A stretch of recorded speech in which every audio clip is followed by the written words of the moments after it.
ஒரு சிம்பிள் கேள்வி. ஏன் சில பேருக்கு 35 வயசுலயே முகம் 45 மாதிரி தெரியுது?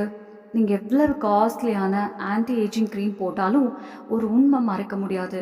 சுருக்கங்கள் வெளியிலிருந்து வர்றதில்ல, உள்ளிருந்து தான் ஆரம்பிக்குது. அதான் ரொம்ப பேரு ஒரு பெரிய மிஸ்டேக் பண்றாங்க. வெளியில கிரீம் போட்டா சரியாயிடும்னு நினைக்கிறாங்க. ஆனா உண்மையா சொன்னா பிரச்சனை உள்ளே இருக்கும்போது தீர்வும் உள்ளே இருந்து தான் வரணும். சில ரிசர்ச்ல என்ன சொல்றாங்கன்னா, 35 வயசு ஒரு ஆள் இருந்தாராம்.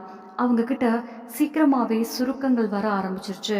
கண் கீழே கோடுகள், நெற்றியில கோடுகள், கன்னமும் கொஞ்சம் கொஞ்சமா தளர ஆரம்பிச்சிருச்சு. அப்போ அவங்களுக்கு சிம்பிளா 2 விஷயம் ஃபாலோ பண்ண சொல்லியிருக்காங்க. எந்த கிரீமும் இல்ல, உள்ள இருந்து சரி பண்ற மாதிரி. அத தொடர்ந்து 1 மாதம் ஃபாலோ பண்ணதுக்கப்புறம் அவங்களுக்கே நல்ல டிஃப்ரென்ஸ் தெரிஞ்சிருக்கு. ஃபேஸ் டைட்டா, ஃப்ரெஷ்ஷா இருக்க ஆரம்பிச்சிருக்கு. அதே அந்த 2 விஷயத்த தான் இன்னைக்கு நான் உங்களுக்கு சொல்லப் போறேன். அது 2ம் உங்க கிச்சன்லயே இருக்கிறது.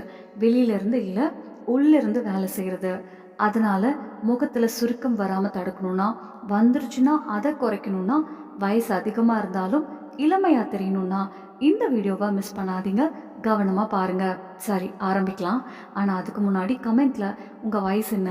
நீங்க எந்த சிட்டில இருந்து இந்த வீடியோ பார்த்துட்டு இருக்கீங்கன்னு சொல்லுங்க. அப்பதான் எங்க வீடியோ எங்கெங்க போகுதுன்னு எனக்கு தெரியும்.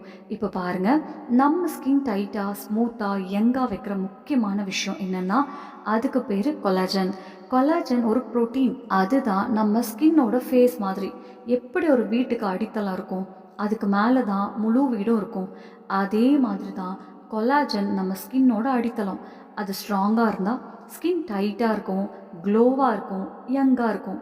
அது குறைய ஆரம்பிச்சா ஸ்கின் லூஸ் ஆக ஆரம்பிக்கும். பிரச்சனை என்னன்னா, 26 வயசு அப்புறமா நம்ம உடம்புல கொலாஜன் தயாராகிறது குறைய ஆரம்பிக்கும். ஒவ்வொரு வருஷமும் சுமார் 1லிருந்து 1.5% வரைக்கும் கொலாஜன் தயாரிப்பு குறையும். அதாவது நீங்க இப்போ 35 வயசுல இருந்தீங்கன்னா, உங்க உடம்பு ஏற்கனவே 15% குறைவா கொலாஜன் தயாரிச்சுட்டு இருக்கு. 40 வயசு அப்புறமா இது இன்னும் வேகமா குறையும். அப்புறம் என்ன ஆகும்? கொலாஜன் உடைஞ்சிரும். புதுசா உருவாகாது. அப்போ ஸ்கின் லூஸ் ஆகிடும். கண்ணும் சாய ஆரம்பிக்கும். கண்ணுக்கு கீழே லைன்ஸ் வரும். அதுக்கப்புறம் நெத்தியிலையும் லைன்ஸ் கிளியரா தெரியும். இப்போ கேள்வி என்னன்னா, கொலாஜன் ஏன் உடைஞ்சு போகுது? இதுக்கு முக்கியமா 2 காரணம் இருக்கு. முதல்ல ஃப்ரீ ரேடிக்கல்ஸ். அது என்னன்னா, பொல்யூஷன், யூவி ரேஸ், ஸ்ட்ரெஸ்ஸு, கெட்ட டயட் இதெல்லாம் காரணமா நம்ம உடம்புல உருவாகிற சிறிய டேமேஜ் பண்ணும் மாலிக்யூல்ஸ். இது நம்ம ஸ்கின் செல்ஸை உள்ள இருந்து டேமேஜ் பண்ணும். கொலாஜன் ஃபைபர்ஸையும் உடைக்கும். 2வது காரணம் MMP1 என்சைம். இது நம்ம உடம்புல இயற்கையா இருக்கும் ஒரு என்சைம் தான். ஆனா வயசு ஆக ஆகவும் சூரிய ஒளி அதிகமா பட்டாலும் இதோட லெவல் கூடும். இதோட வேலை என்னன்னா, கொலாஜனை உடைச்சு நசுக்கிறது தான். சூரிய ஒளி அதிகமாக பட்டா இந்த MMP1 கூட அதிகமாகுது. இதை பற்றின ஸ்டடீஸில் கூட இதே தான் சொல்கிறாங்க. அதான் ரிங்கிள்ஸ் வேகமாக வர ஆரம்பிக்குது. இப்போது இதுக்கு சொல்யூஷன் என்ன? எப்படி அதை கட்டுப்படுத்தலாம்? எப்படி கொலாஜன் உடஞ்சதை தடுக்கலாம்? அதுக்கு ரொம்ப சிம்பிளான சொல்யூஷன் இருக்குது. நீங்கள் சாப்பிட்ற உணவில் 3 விஷயம் இருக்கணும். 1 கொலாஜனை உருவாக்கணும், 2வது ஃப்ரீ ரேடிக்கல்ஸை நியூட்ரலைஸ் பண்ணணும், 3வது MMP1 என்சைம் பிளாக் பண்ணணும். இந்த 3 பிரச்சனையும் ஒரே சமயத்தில் கட்டுப்படுத்தும் 2 சிம்பிளான விஷயத்தை தான் இப்போ நான் சொல்ல போகிறேன். முதலாவது ஆம்லா, அதாவது நெல்லிக்காய். நெல்லிக்காய் வைட்டமின் சி நிறைய இருக்கும் ஒரு சூப்பரான இயற்கை உணவு. இதை பற்றின நிறைய ஆர்டிகல்ஸ் கூட இது ரொம்ப பவர்ஃபுல்னு சொல்கிறாங்க. சிறிய நெல்லிக்காயிலேயே ரொம்ப அதிகமான வைட்டமின் சி இருக்கும். அதுதான் இதோட ஸ்பெஷல். இந்த வைட்டமின் சி தான் கொலாஜன் உருவாக்க ரொம்ப முக்கியமானது. எப்படி ஒரு காருக்கு பெட்ரோல் தேவைப்படுமோ அதே மாதிரி தான் கொலாஜன் உருவாக்க வைட்டமின் சி தேவைப்படும். வைட்டமின் சி இல்லைன்னா நம்ம உடம்பு கொலாஜனை உருவாக்கவே முடியாது. சில ஆர்டிகல்ஸில் என்ன சொல்கிறாங்கன்னா, நெல்லிக்காய் எக்ஸ்ட்ராக்ட் எடுத்தால் அது ஸ்கின் செல்ஸில் கொலாஜன் உருவாக்குற ப்ராசஸை அதிகப்படுத்துதுன்னு. அதாவது கொலாஜன் உருவாக ஆரம்பிக்கிற முதல் ஸ்டேஜ்லேயே இது உதவி பண்ணுது. அதுக்கு கூடுதலாக கொலாஜனை உடைச்சு போடுற அந்த MMP1 என்சைமையும் இது கட்டுப்படுத்துது. அதாவது நெல்லிக்காய் என்ன பண்ணுது தெரியுமா?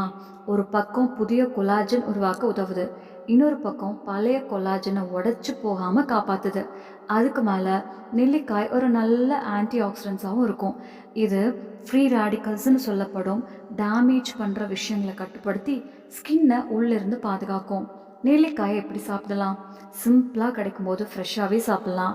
ஒரு நடுத்தர சைஸ் நெல்லிக்காய் எடுத்து காலையில் வெறும் வயிற்றில் மென்று சாப்பிடுங்க. சற்று புளிப்பாக இருக்குன்னு தோணுச்சுன்னா கொஞ்சம் கல்லுப்பு இல்லைன்னா தேன் சேர்த்து சாப்பிட்லாம். அது மட்டும் இல்லைங்க, நெல்லிக்காய் ஜூஸாகவும் குடிக்கலாம். 1 இல்லாட்டி 2 நெல்லிக்காய் எடுத்துக்கோங்க. விதையை நீக்கி ஒரு கிளாஸ் தண்ணியோடு அரைச்சிட்டு வடிகட்டி குடிக்கலாம். தேவையெனில் கொஞ்சம் உப்பு அல்லது தேன் சேர்க்கலாம். நெல்லிக்காய் சீசன் இல்லைன்னா தினமும் காலையில் 1 டீஸ்பூன் நெல்லிக்காய் பவுடரை சுடுநீரில் கலந்து குடிக்கலாம். இதை குறைஞ்சது 2 மாதம் தொடர்ந்து பண்ணிங்கன்னா ஸ்கின்ல நல்ல மாற்றம் தெரியும். அடுத்தது வால்நட். நம்ம பலரும் இதை பிரெயின் ஃபுட்டுன்னு தான் நினைப்போம், ஆனால் ஸ்கின்னுக்கும் இது ரொம்ப நல்லது. இதுக்கு 3 முக்கிய காரணம் இருக்குது. முதல்ல ஒமேகா 3. வால்நட்டில் ஒமேகா 3 நல்ல அளவில் இருக்குது.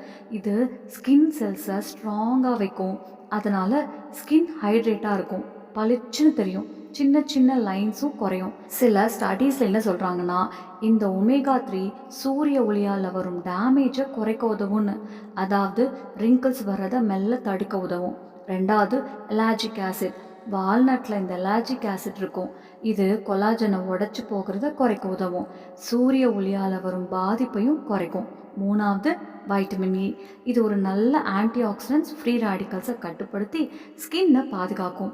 அதே நேரம் ஸ்கின்ல இருக்கும் இயற்கையான ஈரப்பதத்தையும் காப்பாற்றும். அதாவது வால்நட் என்ன பண்ணுதுன்னா, ஸ்கின்னை உள்ளிருந்து ரிப்பேர் பண்ணுது, ப்ரொடெக்ட் பண்ணுது, ஹைட்ரேட் பண்ணுது. இதை எப்படி சாப்பிட்லான்னு பார்க்கலாமா?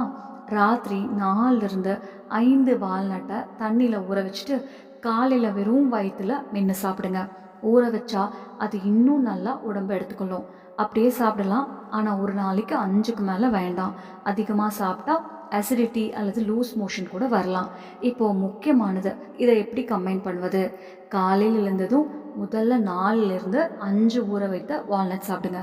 அதுக்கப்புறம் 15லிருந்து ஒரு 20 நிமிஷம் கழித்து நெல்லிக்காய் பவுடர் தண்ணியில் கலந்து குடிக்கலாம். இல்லைன்னா ஃப்ரெஷ் நெல்லிக்காய் அல்லது ஜூஸ் குடிக்கலாம். இதுவே போதும், இதுக்கு மேலே எதுவுமே தேவையில்லை. இந்த சிம்பிள் ரொட்டீன் தான் உங்கள் ஆன்டி ஏஜிங்க்கு ரொம்ப பவர்ஃபுல்லான வழிவகுக்கும். இது பெரும்பாலான பேருக்கும் சேஃப் தான், ஆனால் சில விஷயங்கள் கவனிக்கணும். உங்களுக்கு அதிக குளிர், கபம், சைனஸ் எல்லாம் இருந்தால் நெல்லிக்காய் கொஞ்ச நாள் அவாய்ட் பண்ணிக்கோங்க. வால்நட் அலர்ஜி இருந்தால் முதல்ல 1 இல்லாட்டி 2 எடுத்து பார்த்து அதுக்கப்புறம் அதிகப்படுத்திக்கோங்க. ரத்தம் தளர்க்கும் மருந்து எடுத்துக்கிட்டிங்கன்னா கொஞ்சம் கவனமாக எடுத்துக்கோங்க. ப்ரெக்னென்ட் இல்லாட்டி ஃபீடிங் அம்மாக்கள் முதல்ல டாக்டர்கிட்ட கேட்டு ஃபாலோ பண்ணுங்கள். இது ஒரு ஓவர் நைட் மேஜிக் கிடையாது. குறைஞ்சது ஒரு 2 மாதம் தொடர்ந்து பண்ணினா தான் ரிசல்ட் தெரியும். கன்சிஸ்டன்சி தான் முக்கியம். அதனால் எக்ஸ்பென்சிவ் க்ரீமை விட தினமும் ஒரு நெல்லிக்காய் 4-5 வால்நட் சாப்பிட்றது ரொம்ப ஈஸி. இன்றைக்கே ஆரம்பிங்க. 2 மாதம் கழித்து உங்கள் ரிசல்ட் என்னென்னு கண்டிப்பாக ஷேர் பண்ணுங்கள். இந்த தகவல் உங்களுக்கு பிடிச்சிருந்தா லைக் பண்ணுங்கள், உங்கள் வீட்டில் உள்ளவங்களுக்கும் ஷேர் பண்ணுங்கள். நம்ம சேனலுக்கு புதியவர்களாக இருந்தால் நம்ம டெய்லி ஆன் சேனலை சப்ஸ்கிரைப் பண்ண மறக்காதீங்க. அடுத்த வீடியோவில் சந்திப்போம். நலமாக இருங்க, சந்தோஷமாக இருங்க. தினமும் புதுசாக ஏதாவது கற்றுக்கிட்டே ஹெல்த்தியாக இருங்க. நன்றி. நம்ம சேனல்ல பிடிச்சிச்சுன்னா லைக் பண்ணுங்க.